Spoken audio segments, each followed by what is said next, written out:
Bonjour à tout le monde. C'est bien d'être là. Et comme je crois que vous êtes tous un peu solutréens, on va partir de Solutré, c'est vrai.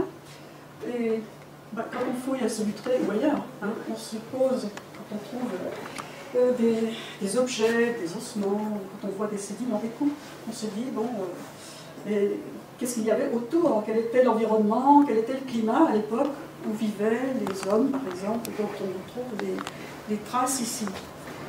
Bon, la réponse à cette question n'est pas simple. Et reconstituer le paléo-environnement, c'est-à-dire l'environnement passé, disparu, et en même temps le climat, c'est quelque chose qui doit mettre en œuvre beaucoup de disciplines, en fait. Et bon, évidemment, aujourd'hui, je vais vous parler du rôle de la palynologie. On va voir ce que c'est. Enfin, certains d'entre vous sont déjà presque des palynologues, donc ça ne va pas les surprendre. On va voir donc en quoi ça consiste et comment on peut utiliser donc, cette science pour reconstituer paléo-environnement et climat. Donc d'abord, essayer de définir rapidement ce qu'est la palynologie. Bon, si on prend les racines du mot, ça veut dire c'est la science des poussières, c'est-à-dire de tout ce qui est microscopique, qu'on ne peut pas donc appréhender comme ça sur le terrain directement, et qui va nécessiter un certain nombre de manipulations. Alors parmi les poussières, évidemment, il y en a une qui va dominer le tout, c'est le pollen, qui est produit par les plantes à fleurs. Bon, tout le monde sait ça, dans les étamines. Il y a donc production de quantité de ces petits grains microscopiques qui vont aller féconder les ovules, qui vont donner ensuite les grèves et permettre la reproduction de ces plantes à fleurs. Mais on a aussi, on rencontre dans les sédiments des spores, bon, ici, de fougères, c'est une feuille de polypode vue par-dessous avec des sporanges, et à l'intérieur il y a donc des grains qui ont à peu près la même taille que le pollen, et qu'on va rencontrer aussi et déterminer quand on va analyser. Bon, il n'y a pas que le pollen, il n'y a pas que les spores de fougères, il y a aussi d'autres éléments.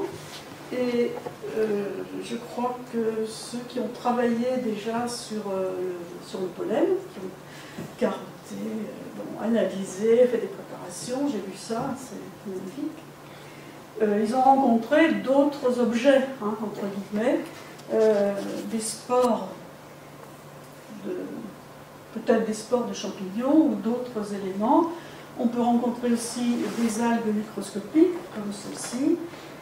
Et puis, pas dans les tourbières, mais sur les sites archéologiques, on peut trouver aussi des parasites, comme ce ver, cette œuf de ver qui parasite l'intestin des animaux, de l'homme. Et donc tout ça nous raconte évidemment, on peut en tirer des tas de renseignements sur l'histoire du passé. Dire au pollen et voir quelles sont les propriétés essentielles du pollen, les propriétés qui nous intéressent pour notre question, qui, je rappelle, est comment on va retrouver l'environnement passé.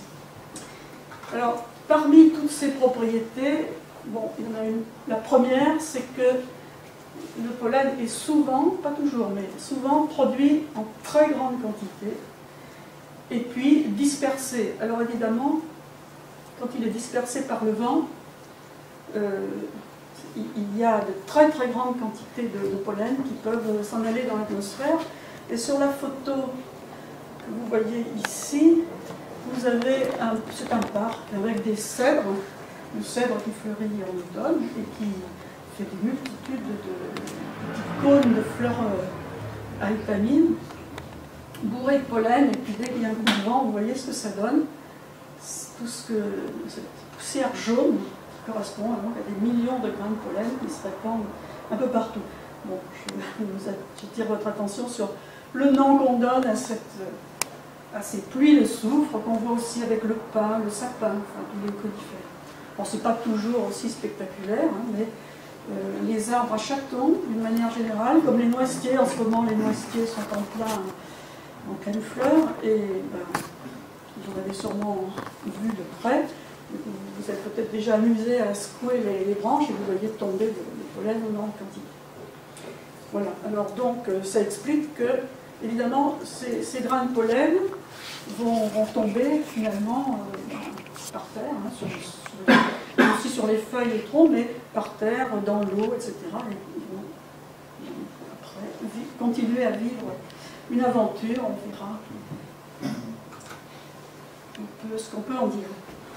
Alors, le pollen est intéressant aussi parce que la taille, la forme, alors la taille, je ne vous en ai pas parlé, bon, on a dit que c'est microscopique, bien sûr, c'est très petit, ça va entre 10 millièmes de millimètre, 10 microns, mais ça, bon, c'est quand même assez rare, c'est plutôt en général 20 à 30 microns, on va dire.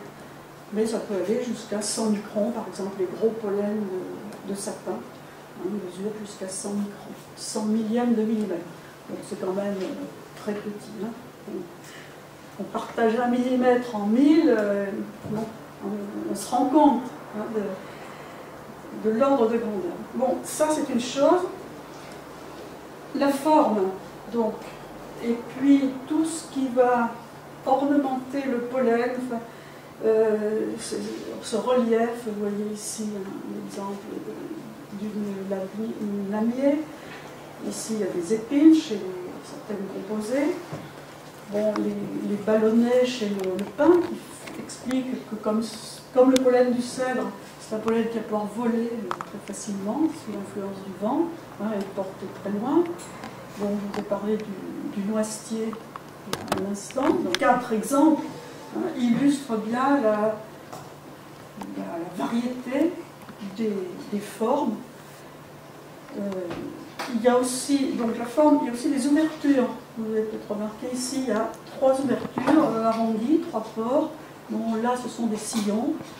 Voilà, alors la combinaison de tous ces caractères font qu'on va pouvoir, quand on trouve un grain de pollen, dire ben, il a été produit par un pin, par un noisetier, etc. Pour les arbres, on va pouvoir comme ça nommer les plantes par leur nom, on va dire, de genre. Mais pour les herbacées, souvent, on va se contenter de la famille.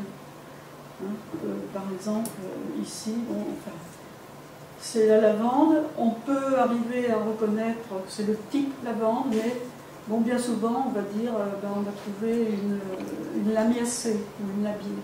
Hein, c'est le nom de la famille qui regroupe un certain nombre de genres et un certain nombre d'espèces de plantes. Donc ce ne sera pas toujours très précis, mais c'est déjà intéressant.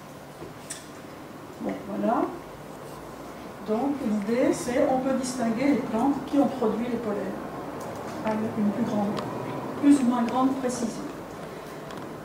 Troisième propriété que je veux souligner, c'est la résistance du grain de pollen à la destruction.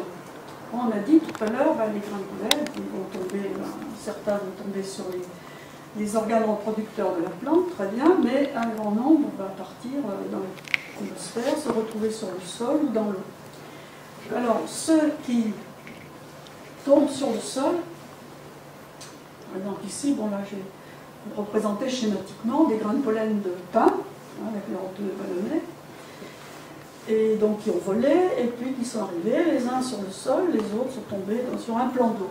Ceux qui sont tombés sur le sol, eh bien, ils ne vont pas résister très longtemps, et au bout de quelques semaines ou mois, ils vont complètement disparaître. Alors, ils disparaissent comment? Ben, c'est essentiellement les micro-organismes, hein, les microbes qui vont s'en nourrir, qui vont arriver à décomposer l'enveloppe du grain de pollen, qui est pourtant très très résistant, puisque cette enveloppe est faite de macromolécules, vous savez sans doute ce que c'est, une molécule géante, hein, avec beaucoup d'atomes, bien liés entre eux, et qu'il est très difficile de décomposer, un peu comme certaines matières plastiques. Et donc, cette matière va pouvoir résister à condition qu'elle ne soit pas attaquée donc, par les micro-organismes. Les micro-organismes, eux, ont besoin d'air en général pour vivre, ils sont aérobies, donc on va les trouver sur le sol, en présence d'oxygène, mais par contre, si le pollen est mis à l'abri de l'air par un phénomène quelconque, bon ici par exemple, par sédimentation, vous voyez, il arrive, il flotte un moment sur l'eau, puis au bout d'un moment, il va tomber au fond de l'eau. Donc tomber au fond de l'eau, il va être aussi recouvert par des particules limoneuses, hein, de la part de la terre, de la boue, si vous voulez, et ça va le mettre à l'abri, pour un certain temps, à l'abri donc de l'action de ces micro-organismes, et ça ne veut pas dire que tout le pollen ainsi enfoui et mis à l'abri de l'oxygène va se conserver, mais une partie assez importante va être conservée. Et donc ça veut dire que peut-être qu'un jour, hein, on va retrouver ces grains de pollen, si d'aventure on va rencontrer, prélever ces couches, hein, où ils se sont enfouis. Voilà. Alors, de ce qu'on vient de dire, il ressort qu'on peut donc reconnaître les grains de pollen, savoir avec plus ou moins de précision quelle plante les a produits, et on sait qu'ils peuvent se conserver très très longtemps, hein, jusqu'à des millions d'années. On connaît des pollens très anciens. Alors, à partir de là, puisqu'on peut retrouver quelles plantes sont à l'origine du pollen, eh bien c'est intéressant parce que on sait tous sûrement que les plantes sont liées aux conditions du milieu, c'est-à-dire au sol, hein, aux conditions de sol, c'est du calcaire, de la silice, etc., à l'humidité, hein, s'il pleut beaucoup, si c'est très sec, à la température, bien sûr, et par conséquent, la flore, hein, l'ensemble des végétaux d'un lieu dépend de tous ces facteurs qui sont des facteurs liés au climat. Alors, donc, on va les voir, et c'est ainsi qu'on a des exemples de la steppe, par exemple, herbacée, hein, une steppe armoise où il y a pratiquement pas d'arbres. Bon, l'exemple de la forêt boréale qui est la taïga peuplée de conifères essentiellement, et puis les forêts de nos régions sont des forêts de feuillus tempérés. Ce sont quelques exemples seulement. En conséquence, pour résumer, le pollen conservé dans les sédiments permet, par analogie, comparaison avec ce que nous connaissons aujourd'hui, permet de reconstituer une partie de la flore et donc d'avoir une idée des paysages et des conditions climatiques passées. Voilà le principe fondamental de la palynologie. Alors donc, les archéologues, puis bon, les palynologues vont essayer de retrouver dans les sédiments qui les intéressent des pollens conservés. Aller à la recherche. Donc pour cela, bien, sur un site archéologique, par exemple, on va prélever des échantillons. Bon, ici c'est un exemple d'un site archéologique de Mâcon, en ville, donc. Et bon, c'est assez récent, c'est du gallo-romain. Et sur cette bâtiment, on l'écrira tout à l'heure. Bon, là, il y en a qui vont se reconnaître, peut-être, parce que, donc, j'ai récupéré votre fameuse opération de carottage. Donc, un autre terrain intéressant pour le palynologue, ça va être justement les milieux humides. Donc ici, c'est une tourbière, hein, au nord du Thym, que vous avez, donc, certains d'entre vous ont exploré. Et comme c'est un milieu humide, vous voyez, on se trouve dans le cas de figure que je vous ai... Bon, alors évidemment, après, donc là on utilise un carottier, vous avez vu dans l'image précédente, donc on enfonce le carottier dans la tourbe, dans le sédiment, et on le remonte, on ouvre le carottier, et on a une carotte, donc, qui va servir de base à l'analyse clinique. On va prendre les échantillons à intervalles réguliers et essayer de sortir le pollen du sédiment, ce qui n'est pas forcément très facile. Et essayer de sortir le pollen du sédiment, ce qui n'est pas forcément très facile. Donc je vais résumer là un petit peu les différentes étapes, vous connaissez aussi. Donc on prend une masse variable suivant, pour l'archéologie on prend environ 20 grammes de sédiment, pour la tourbe un peu moins, et on fait subir à ce sédiment toute une série de traitements, broyage, mixage, un traitement chimique. Donc en principe on utilise des acides qui vont dissoudre le calcaire et la silice, la potasse pour dissoudre la partie organique, qui est bien gênante, quand il y a trop, vous avez peut-être vu ça quand vous allez regarder vos lames, il y a beaucoup de choses aussi inutiles, il n'y a pas que du pollen, malheureusement. Et puis donc voilà, on s'arrange pour essayer d'éliminer le plus possible tout ce qui est gênant pour l'observation. Donc il y a des centrifugations, enfin, je parle, il y a beaucoup de choses aussi inutiles, il n'y a pas que du pollen, malheureusement. Et puis donc voilà, on s'arrange pour essayer d'éliminer le plus possible tout ce qui est gênant pour l'observation. Donc il y a des centrifugations, enfin, je passe. Donc une fois qu'on a fini la préparation, on a obtenu ce qu'on appelle un culot, au fond d'un tube, une petite quantité de sédiment, et on va regarder au microscope. Voilà, on prend la mélamelle, et il faut s'arranger pour compter un minimum de 300 grammes pour des résultats statistiques. Et à partir de là, sur cette somme polynique, on peut calculer les pourcentages. C'est ce que vous avez fait, je crois. Et le résultat, pour un niveau, on a plusieurs sortes de grains, plusieurs sortes de plantes qui s'alignent et qui vont nous donner une image de la végétation à un moment donné. Et on va répéter ça donc, pour tous les échantillons. Et quand on a fini le travail, eh bien, on peut construire ce qu'on appelle un diagramme. Donc sur une ligne, il y a chaque échantillon donne ce qu'on appelle un spectre de la composition de la végétation. Et une fois qu'on a fait ce travail, c'est assez long, il faut passer à l'interprétation. Et l'interprétation, voilà. Donc à Solutré, j'ai étudié une zone située là où on a trouvé du magma de cheval. Alors, je ne sais pas si vous en avez entendu parler déjà.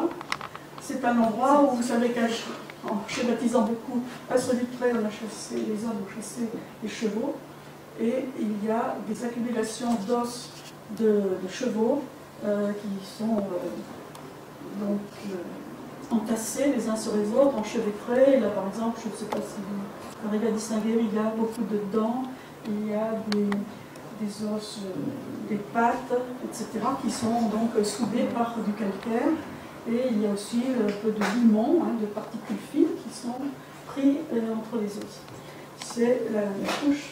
Donc sur la coupe qui a été échantillonnée, et le magma se situe ici, et on a étudié des échantillons qui vont depuis la base, ce qu'on appelle le substrat, c'est-à-dire qu'après il n'y a plus rien à point de vue archéologique, au point de vue des peaux, c'est presque le rocher, si vous voulez, et puis là il y a une trentaine d'échantillons.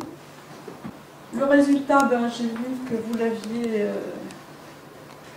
vu de près, enfin certains d'entre vous, il n'est pas très beau, ce résultat, parce que c'est un vieux diagramme, il date de 1980, ça remonte loin. Donc on ne va pas voir grand-chose. Ici, c'est ce qui correspond au magma. Donc comme je vous l'ai dit, sur une ligne, on a ce qui intervient, ce qu'on trouve à un moment donné. Et ici, au centre, on a la récapitulation pollen d'arbres, pollen d'herbacées, spores. Donc ce qui est en noir ici, c'est les arbres. Bon, on voit tout de suite que en pourcentage, c'est-à-dire 100 grammes comptés, on évalue, bon voilà, à quelques pourcents, moins de 10% souvent d'arbres. Alors c'est déjà une première indication, mais qui est quand même loin d'être suffisante pour avoir une idée très précise. On peut quand même ajouter que parmi ces arbres, c'est surtout du pin, il y a aussi du bouleau. Voilà, c'est des arbres qui sont liés plutôt à un climat froid. Et on va voir que pour avoir une idée un petit peu plus précise, il faut aller chercher des milieux humides, pas trop loin de Solutré, de manière à bon, avoir quelque chose d'un peu plus intéressant. Donc logiquement, puisqu'on n'est pas très loin de la Saône, de la vallée de la Saône, bien, on a cherché des sites humides qui soient proches de Solutré. Voilà, vous avez des points noirs qui vous indiquent les sites qui ont été analysés. Alors, ce sont des carottages, c'est-à-dire on est dans des milieux humides, mais malheureusement pas dans des tourbières. C'est lié à la Saône. On va voir que ce n'est pas toujours très facile. Là, vous avez Chalon, si je ne me trompe pas, oui. Mâcon. Voilà, de repères. Et on va surtout signaler qu'à Chalon-sur-Saône, donc pas très loin d'ici, puisque peut-être vous connaissez le parking de l'hôtel de ville. Oui. Voilà. Donc ce parking a été aménagé il y a une dizaine d'années à peu près, je crois. Et à cette occasion, on a fait un grand trou devant la mairie, sur cette place, et on est descendu jusqu'à quelque chose comme 10 mètres de profondeur. Et là, on a rencontré beaucoup de couches archéologiques, d'abord, récentes, Moyen-Âge, gallo-romain, etc. Puis alors, tout au fond, dans les 10 mètres de profondeur, on a rencontré des couches très anciennes. Je vais en parler dans un petit instant. Donc c'est intéressant. Et puis il y a un deuxième point du Val de Saône qui nous a donné des résultats aussi intéressants. C'est à Ciment, c'est près de Tournu. Et donc sur la rive gauche de la Saône, on a fait ce qu'on appelle un transect, c'est-à-dire plusieurs sondages. Et certains d'entre eux ont été analysés pour un problème.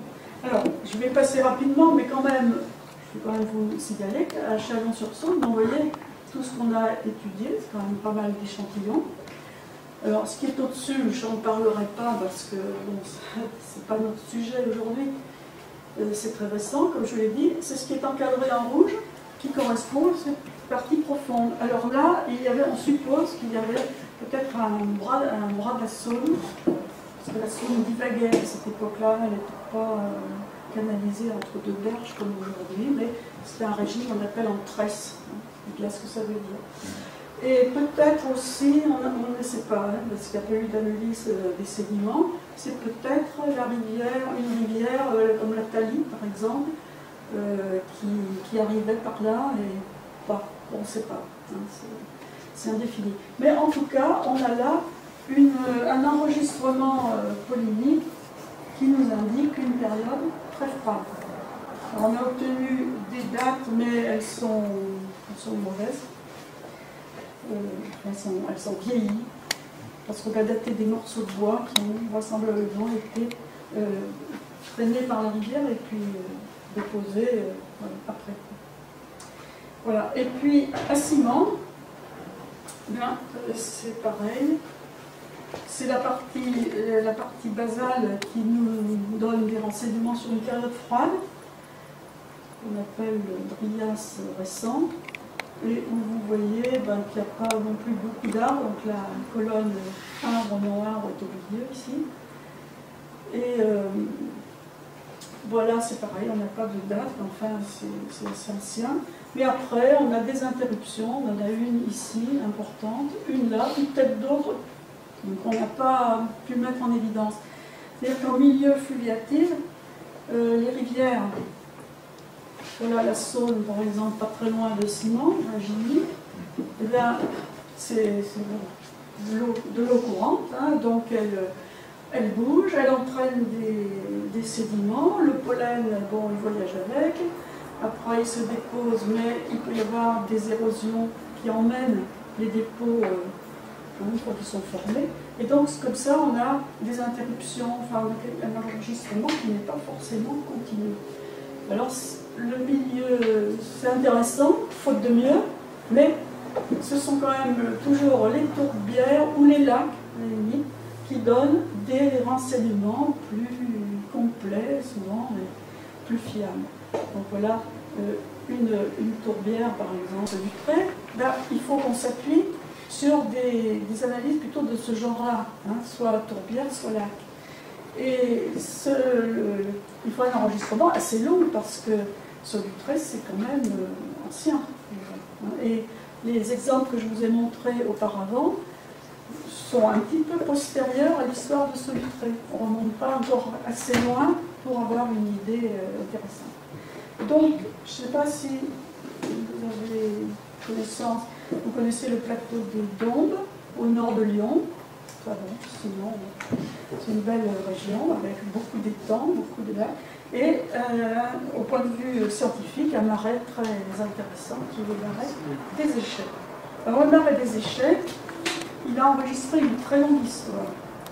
Vous voyez que, alors, il nous intéresse donc pour Solutré parce qu'il est qu'à 50 km au sud de Solutré. Donc, bon, je vais parler un petit peu de glaciers maintenant, un petit peu entre parenthèses, parce que l'histoire de ce marais est liée à l'histoire des glaciers, des glaciations, hein, qui ont eu lieu dans une période qu'on appelle l'ère quaternaire. Et j'ai vu que vous aviez fait, justement, certains d'entre vous, une maquette, voilà, hein, qui représente donc l'état du dernier maximum, hein, d'extension des glaciers, il y a 20 000 ans, dans l'hémisphère nord. Et je vous montre ça pour qu'on ait conscience que quand on dit une période glaciaire, ça ne veut pas dire qu'il y a de la glace sur toute la Terre, hein, mais il y en a donc, dans les régions polaires, donc que ce soit au-dessus du pôle Nord. Et donc, les glaciers du pôle Nord se sont déplacés, enfin étendus plus exactement, vers le sud, dans ces périodes de refroidissement maximum. Et bien sûr, Solutré n'était pas du tout concerné par ces grandes calottes glaciaires, mais par les glaciers de montagne, parce que comme aujourd'hui, il reste de la glace dans les massifs en altitude. À cette époque-là, les montagnes, les massifs, donc comme le massif alpin par exemple, ont vu leurs glaciers grandir et au lieu de rester perchés en altitude, ils sont descendus dans les vallées. Et donc, vous voyez, cette longue histoire des glaciers, elle a laissé des traces. Alors, donc, ce que je voulais vous montrer simplement, c'est que comment est-ce qu'on sait que le marais des Échecs, qui est bien loin des Alpes aujourd'hui, comment est-ce qu'on sait qu'il a eu un rapport avec les glaciers? Bien, par l'étude des formes de relief liées au travail des glaciers. Par l'étude des formes de relief liées au travail des glaciers. Bon, ici, c'est très schématique, bien sûr, mais il y a un exemple de glacier de montagne, hein, qui glisse sur une pente. Hein, la glace, c'est un fleuve de glace, hein, ça bouge. Et en bougeant, le glacier rabote le socle sur lequel il se déplace. C'est une deuxième étape. Hein, donc le socle a été raboté, rongé. En même temps, il creuse, mais en même temps, il dépose ce qu'il a arraché au socle, il va le transporter un peu plus loin, puis le déposer quand il perd de la vitesse. Et ça forme ce qu'on appelle les moraines.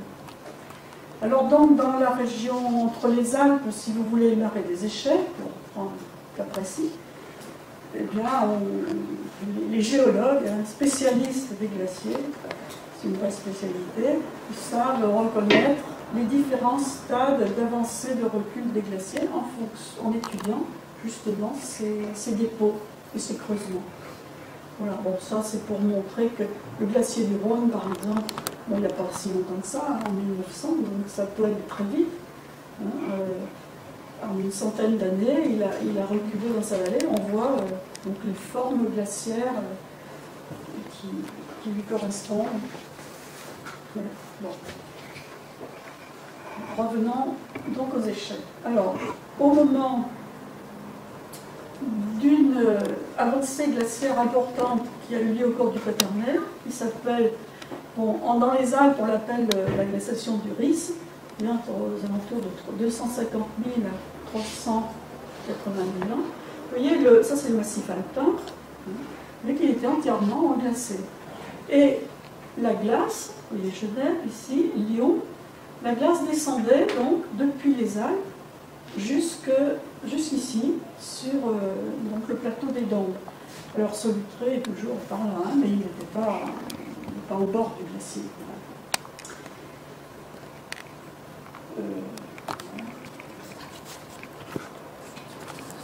Ça c'est juste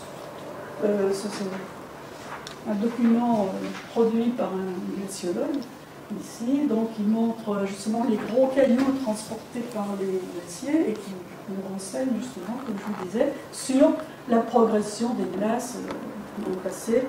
Et certains d'entre vous ont peut-être entendu parler ou vu le gros caillou de la Croix-Rousse à Lyon. C'est un des témoins de cette avancée des glaciers, donc très loin de leur base, loin des Alpes. Alors à cette époque-là, vous voyez que le marais, les échets étaient plus ou moins au niveau de la calotte glaciaire qui a, en se retirant, laissé un creux,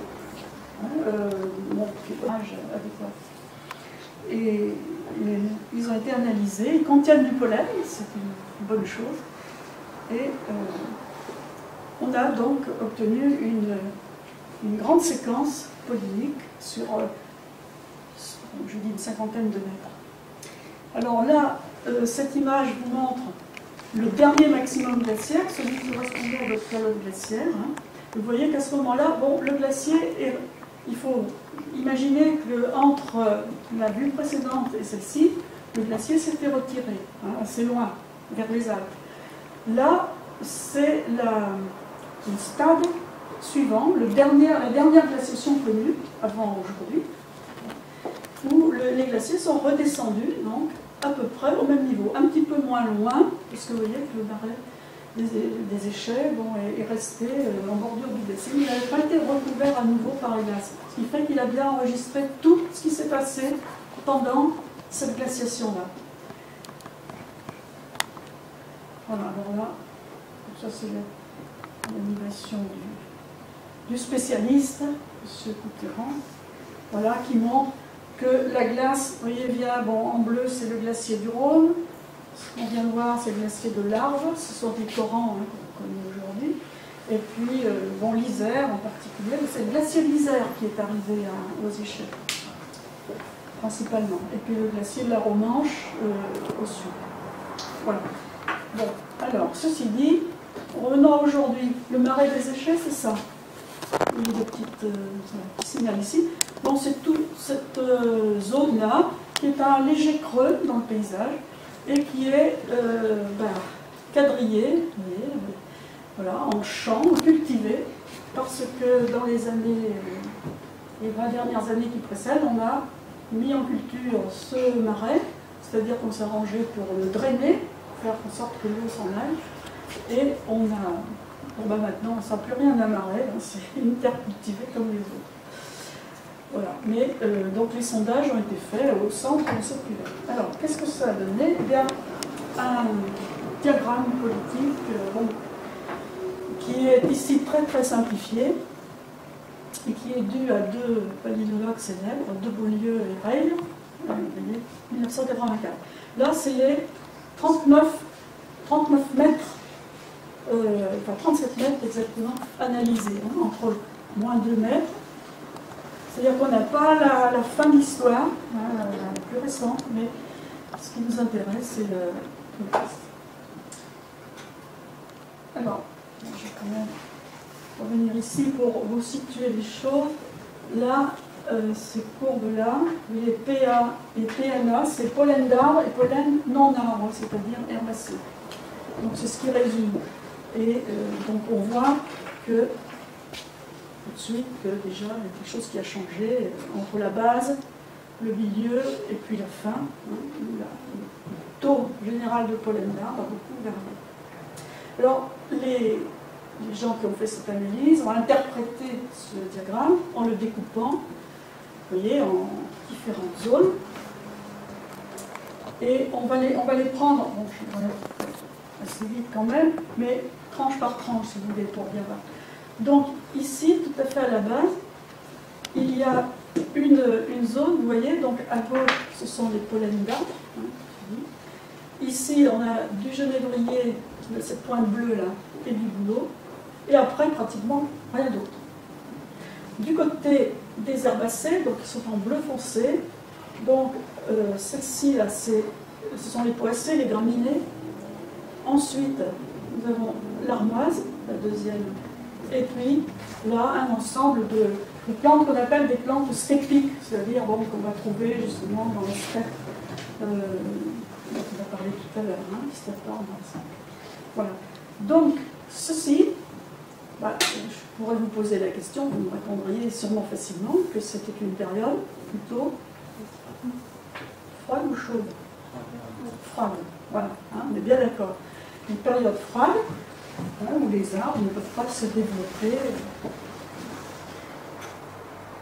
Alors ensuite, voilà la tranche suivante, si vous voulez. Donc ensuite, qu'il se passe quelque chose d'important, c'est qu'on voit apparaître, donc 1, c'est le bouleau, 2, l'orme, 3, le chêne, 4, le noisetier et 5, le charme.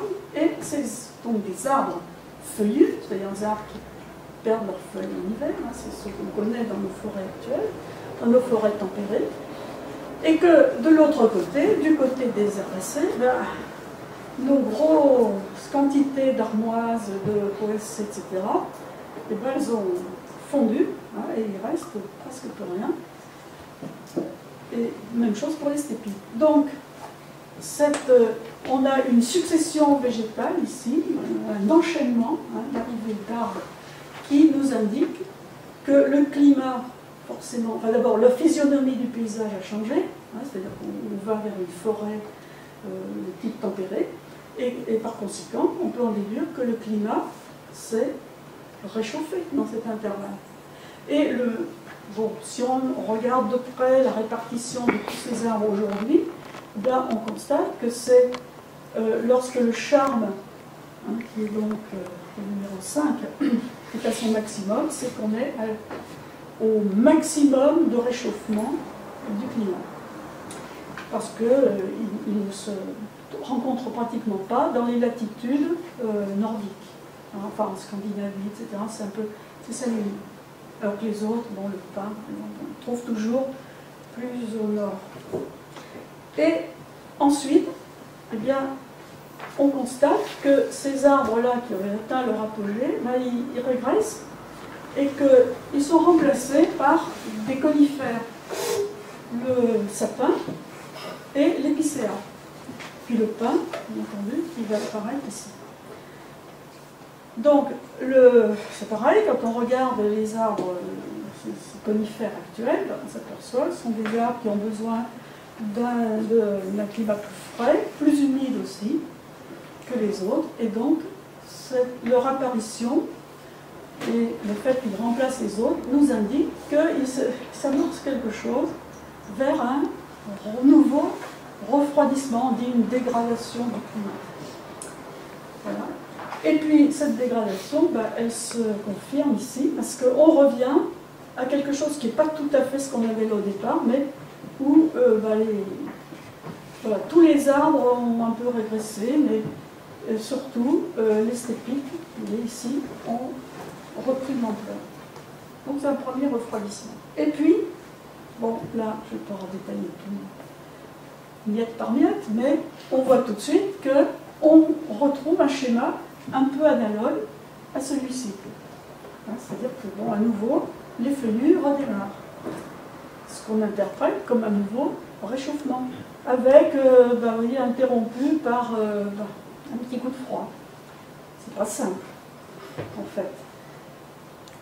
Globalement, si on regroupe donc tout ce qu'on vient de voir, on a un gros épisode froid qui est en fait la fin de cette fameuse glaciation appelée Risse, dont je vous ai montré que le glacier venait jusque dans le marais des Échets. Et là, c'est au moment où il commence à se retirer, on a l'image de la végétation à proximité du glacier en train de reculer. Et puis ensuite, tout ça, on va dire que c'est une période de réchauffement. On a baptisé pendant un temps un interglaciaire. Mais vous voyez que cet interglaciaire, bon, il a maximum de réchauffement ici, et qu'après, il se prolonge en fait avec des soubresauts de refroidissement et à nouveau de réchauffement. C'est-à-dire qu'un réchauffement ou un refroidissement, c'est jamais quelque chose qui apparaît comme ça brusquement puis qui s'arrête tout d'un coup. Hein, il y a une évolution très progressive. Bon, alors voilà, on continue. Ça, c'est ce qu'on va voir. Et puis, maintenant, donc, la suite. Ici, à partir d'ici, vous voyez qu'à nouveau, bon là, j'ai pas besoin d'insister, vous voyez que les arbres, il n'y a pratiquement plus rien, hein, juste quelques pointes de bouleau, d'épicéa. Bon, le pin est toujours un petit peu par là. Et puis alors, les stéppiques, graminées, armoises, tout ce qui est en bleu son, voilà, reprendre l'avantage, c'est à nouveau la steppe. Et c'est ce que Maurice Rey, ici, a appelé l'état zéro de la végétation, parce que pour lui, ça représente, il imagine que le plateau des Dombes, hein, parce qu'on est était pratiquement nu, enfin, presque. En fait, bon, plus, c'est peut-être un peu exagéré, hein, mais ça exprime bien le fait qu'on soit à un maximum de froid. Donc, qu'est-ce qui se... Voilà, bon, ça c'est quelques images de pollen donc, qui correspondent à ces plantes steppiques, ici. Vous le reconnaissez le temps, là, au passage. Et à Solutré, eh bien, on est un peu loin du glacier, mais quand même, hein, c'est une ambiance, on n'est pas qu'à 50 km. Donc on imagine qu'à cette époque-là, vous voyez l'ironie ici, donc la situation, là on est dans cette position pour ce qui concerne le glacier, vous voyez qu'il s'est éloigné un peu des échelles, mais il est quand même pas très loin. Ça induit donc ce paysage très ouvert, très dépourvu d'arbres. Et à Solutré, voilà, c'est une reconstitution que Benoît Clarisse donc, a dessinée, suivant ces indications-là, et puis aussi suivant ce qu'on avait trouvé à Solutré dans le magma, hein, le diagramme dont je vous ai parlé. À mon avis, il est peut-être un peu trop dénudé, ce paysage, parce que d'abord, on n'est pas sur le plateau des Dombes. Le plateau des Dombes, c'est un plateau donc, le vent du nord, hein, le nord-sud, balaye le plateau. Il y a des conditions qui sont différentes de ce qu'on a sans doute au pied de la roche de Solutré, qui est à l'abri du vent du nord, justement, hein, exposition sud. Et probablement, là, il y avait quand même des arbres qui pouvaient se développer, peut-être des bouleaux, des pins, des choses comme ça, en quantité peut-être un peu plus importante que ce qu'on a décidé là. Mais tout de même, il est probable que les hommes qui occupaient le pied de la roche de Solutré, donc il y a 20 000 ans, enfin entre 30 000 et 20 000 ans, bon, ont connu en tout cas un paysage très ouvert, hein, pas la forêt fermée. Voilà. Alors, il faut quand même continuer, il faut quand même aller jusqu'au bout. Hein. Après, qu'est-ce qui se passe? Parce que là, ce qu'on vient de voir, ça s'arrête autour de 10 000 ans, on va dire, hein, ce régime de végétation très rase, très peu forestière. Et donc, après 10 000 ans, j'ai pris un exemple d'un autre diagramme qui vient de la tourbière dont je vous ai montré la photo tout à l'heure, et qui peut vous intéresser parce que, vous voyez là, ce trait rouge représente ce qu'on a vu, en gros, ça correspond à ce qu'on a vu à la fin du diagramme des échelles, c'est-à-dire qu'on est dans une période glaciaire, hein, le pléniglaciaire final, c'est la fin de cette période de Vure, et où vous voyez que les arbres, donc la récapitulation arbre en noir, non-arbre en vert, vous donne l'idée donc de l'importance prise par les herbacées et du peu de pollen d'arbre qu'on a. Et puis après, eh bien, à nouveau, bon, je ne vais pas détailler, rassurez-vous, mais vous devinez qu'on voit apparaître ici